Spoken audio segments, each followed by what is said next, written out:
Assalamualaikum dear students, my name is Mubashir Ahmed. I am here to teach you physics class 9. Dear students, last एक दो lecture में हम friction की बात कर रहे हैं, उसके ऊपर इन डिटेल हमने डिस्कस किया। ठीक है, फ्रिक्शन क्या होता है? फ्रिक्शन का जो लफ्जी मतलब है उसका मतलब ये है कि रगड़, रुकावट।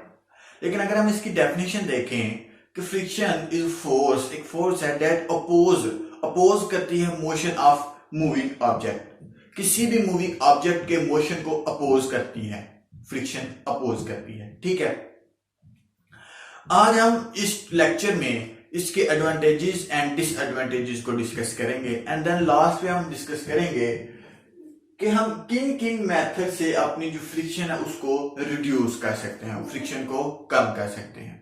ठीक है, फर्स्ट ऑफ ऑल हम डिस्कस करते हैं एडवांटेजेस ऑफ फ्रिक्शन। पहला यह है कि टू राइट, स्टूडेंट हम लिखते हैं पेन एंड पेपर, इन दोनों की मदद से हम राइटिंग करते हैं, लिखते हैं। तो अगर इन दोनों के दरमियान फ्रिक्शन होगी तब ही हम कोई वर्ड या कोई लेटर लिख सकते हैं, अदरवाइज हम लेटर नहीं लिख सकते। अगर फ्रिक्शन ना होगी तो हम नहीं लिख सकते। क्यों?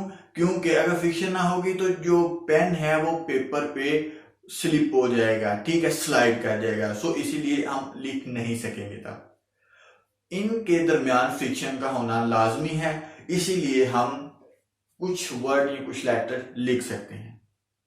जो सेकेंड एडवांटेज है वो है टू वॉक। स्टूडेंट हम चल रहे हैं, अगर हमारे और ग्राउंड के दरमियान फ्रिक्शन होगी तब ही हम चल सकेंगे। ठीक है, अगर फ्रिक्शन ना होगी तो हम स्लिप कर जाएंगे, गिर जाएंगे नीचे। तो इसीलिए यहां पे भी जो फ्रिक्शन है वो बहुत ही हेल्पफुल होती है हमारे लिए अगर हमने चलना हो तो। ठीक है, एंड जो थर्ड है पॉइंट है वो है कि टू रन। ठीक है, जब हम रन करते हैं, भागते हैं, तब ही फ्रिक्शन हमारे बहुत सी हेल्प करती है। जैसे हम मैंने लास्ट एक दो लेक्चर में हमने एथलीट्स की बात की, फुटबॉलर्स की बात की कि वो जो शूज पहनते हैं वो एक स्पेशल टाइप के शूज होते हैं जिनके नीचे वो स्टड्स वगैरह लगे हुए होते हैं, हुक्स वगैरह लगे हुए होते हैं, ताकि जब वो रन करते हैं या सडनली स्टॉप करते हैं खुद को तो उनकी जो ग्रिप है ग्राउंड के साथ वो स्ट्रांग रहे, ताकि वो नीचे ना गिर सके। ठीक है, उम्मीद करता हूं कि ये तीन पॉइंट जो मैंने बताए आपको, to write, to walk and to run, इसकी अच्छे से समझ आ गई होगी आपको। ठीक है, जो फोर्थ पॉइंट है वो है कि बर्ड्स कैन फ्लाई, जो परिंदे हैं वो हवा में फ्लाई करते हैं। स्टूडेंट अगर हवा में एयर रेजिस्टेंस ना होगी, अगर हवा में रेजिस्टेंस ना होगी तो जो बर्ड्स हैं हमारे, जो परिंदे हैं, वो कभी भी फ्लाई नहीं कर सकते। ठीक है, सो यहां पे भी जो फ्रिक्शन है ये बहुत ही हेल्पफुल होती है परिंदों के लिए हवा में उड़ने के लिए। ठीक है, जो 5 वाला पॉइंट है वो है कि transfer one form of energy to an other form of energy, कि जो रेजिस्टेंस है वो जो फ्रिक्शन है वो वन फॉर्म ऑफ एनर्जी को an other form of energy में ट्रांसफर कर देती है। जैसा कि ये क्या है, मस्कुलर एनर्जी है। अगर मैं ऐसे एक दूसरे के हैंड को रब करूंगा तो यहाँ पे जो मस्कुलर एनर्जी है हीट एनर्जी में डेवलप हो जाएगी, हीट एनर्जी में कन्वर्ट हो जाएगी। ठीक है, सो किसकी वजह से? मैंने फ्रिक्शन की वजह से मस्कुलर एनर्जी जो है वो हीट एनर्जी में ट्रांसफर होगी, कन्वर्ट हो गई। ठीक है, सो यही थे एडवांटेजेस ऑफ फ्रिक्शन। बहुत से एडवांटेजेस हैं फ्रिक्शन के, लेकिन हम यही 5 डिस्कस करेंगे। ठीक है, अब हम डिसएडवांटेजेस को डिस्कस करेंगे। वो ये है कि it reduce the speed of moving object, जो फ्रिक्शन है वो मूविंग ऑब्जेक्ट की जो स्पीड होती है स्टूडेंट उसको रिड्यूस करती है।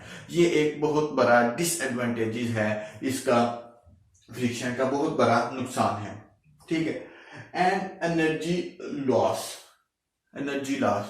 इसकी वजह से जो एनर्जी है वो भी लॉस होती है फ्रिक्शन की वजह से। स्टूडेंट ये देखें, मैं एक दूसरे हैंड को रब कर रहा हूं, यहाँ पे साउंड एनर्जी भी प्रोड्यूस होगी, यहाँ पे हीट एनर्जी भी प्रोड्यूस होगी, लेकिन जो यहाँ पे साउंड एनर्जी है और हीट एनर्जी है वो हमारे किसी काम की नहीं है। सो हम वो एनर्जी जो होती है वो हम लूज कर देते हैं। सो ये भी बहुत बड़ा नुकसान है फ्रिक्शन का कि हम एनर्जी को लूज कर देते हैं, लॉस कर देते हैं एनर्जी का। यहाँ पे बहुत एनर्जी लॉस होती है हमारी। जो लास्ट पॉइंट है वेयर्स एंड टेयर्स। स्टूडेंट, जो इंडस्ट्रीज होती हैं उनके अंदर बहुत सी मशीनें काम कर रही होती हैं, ठीक है। वो मशीन्स के जो मूविंग पार्ट्स होते हैं वो उनके अंदर अगर वेयर एंड टेयर आ जाए, ये फैक्ट आ जाए, तो वो जो उनका जो प्रोसेस होता है मशीन का वो टोटली डिस्टर्ब हो जाता है और खराब हो जाता है। तो ये भी फ्रिक्शन की एब्सेंस की वजह से होता है, सॉरी फ्रिक्शन की प्रेजेंस की वजह से होता है। सो इसीलिए ये भी एक बहुत बड़ा नुकसान है फ्रिक्शन का, ठीक है।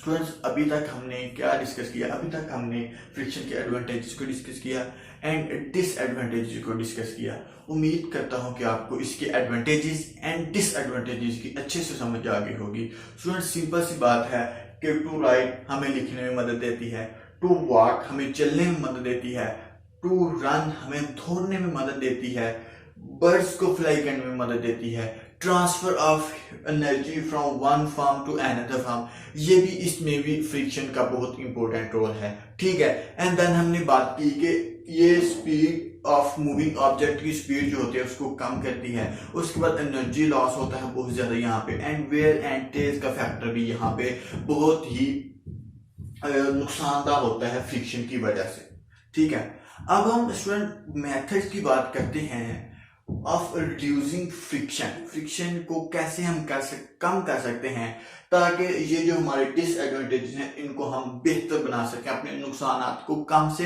कम कर सकें, ठीक है। सबसे पहले जो है वो है making the slide surface smooth.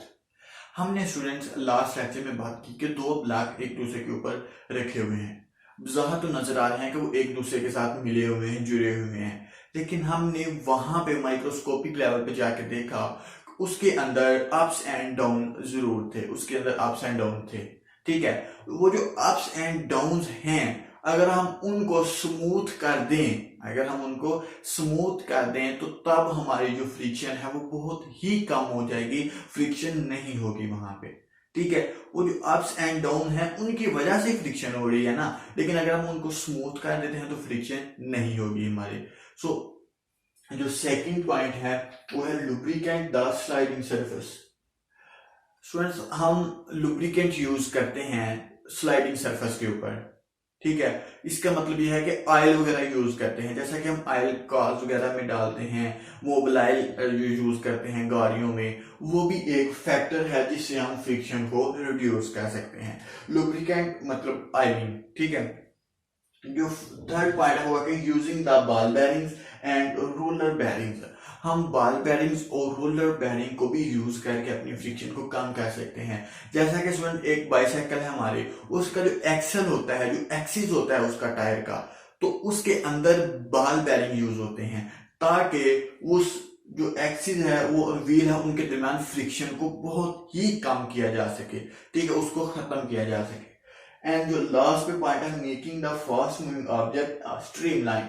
हमें एक फास्ट मूविंग जो ऑब्जेक्ट होते हैं उसको स्ट्रीमलाइन में अरेंज करना होता है। जैसा कि एक कार वगैरह, रेसिंग कार वगैरह होती हैं, एरोप्लेन्स होते हैं। रेसिंग कार के अगर एग्जांपल लें तो डियर स्टूडेंट्स, जब रेसिंग से पहले उनको हम एक स्ट्रीम लाइन में अरेंज करते हैं ताकि अगर हम उसको स्ट्रीम लाइन में अरेंज ना करें तो जब रेस स्टार्ट होगी तो वो फ्रिक्शन होगी और उससे बहुत ही नुकसान उठाना पड़ता है हमें, ठीक है। और एरोप्लेन भी होते हैं वो भी एक अपनी सिमत में ही जाते हैं, ठीक है। अगर वो सिमत में ना जाएं तो वो काफी नुकसान उठाना पड़ता है उन्हें। सो यही थे मेथड हमारे जिससे हम फ्रिक्शन को रिड्यूस कर सकते हैं। डियर स्टूडेंट्स, हमने इस लेक्चर में क्या पढ़ा? इस लेक्चर में हमने एडवांटेजेस ऑफ फ्रिक्शन को डिस्कस किया एंड देन हमने डिसएडवांटेजेस ऑफ फ्रिक्शन को डिस्कस किया। लास्ट में हमने मेथड वो देखे कि जिससे हम फ्रिक्शन को कम कर सकते हैं ताकि हम इन जैसे नुकसान से बच सके। वो कौन से मेथड थे? वो थे एक स्लाइडिंग सरफेस स्मूथ बनाना, and then lubricant oil use करना, मोबिलाइज यूज करना गाड़ियों में, उसके बाद बॉल बेयरिंग को यूज करना है, रोलर बेयरिंग को यूज करना किसी भी गाड़ी के एक्सल में, ठीक है। और होता भी ऐसे हर गाड़ी के एक्सल में यूज होता है ये बॉल बेयरिंग। एंड लास्ट में जो है moving making a fast moving object a streamline, moving object को एक स्ट्रीमलाइन में अरेंज करना। सो यही था आज का हमारा टॉपिक। अगर कोई भी किसी भी पॉइंट की आपको समझ नहीं आई तो आप कमेंट सेक्शन में जरूर पूछिएगा। अपनी दुआ में याद रखिएगा। अल्लाह हाफिज, स्टे ब्लेस्ड।